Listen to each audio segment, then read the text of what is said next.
dahulu Nabi SAW pernah membawa cucunya Hasan atau Husain ke masjid. Dan ketika berada di masjid, cucu beliau ini naik ke punggung beliau. Dan saat itu Nabi SAW sedang dalam keadaan sujud. Sehingga para sahabat bingung, kenapa lama sekali Nabi SAW itu sujud.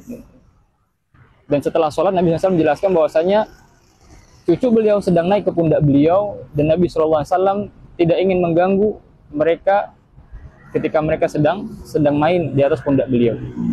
Ini menunjukkan bahwasanya di zaman Nabi SAW ada anak yang dibawa ke masjid.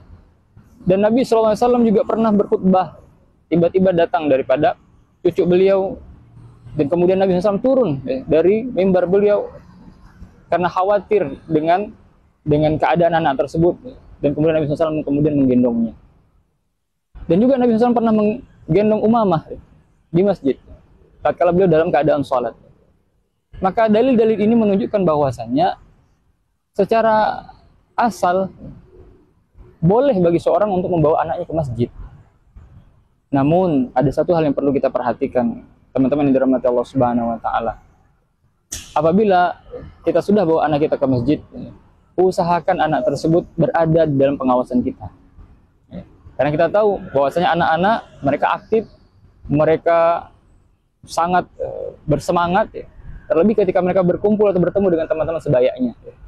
Oleh karenanya kalau kita bawa anak kita ke masjid, usahakan kita mengawasi dia, berada di dekatnya, sehingga keberadaan anak-anak tersebut tidak kemudian mengganggu kekhusyuan orang-orang yang sedang mengerjakan ibadah di dalam masjid.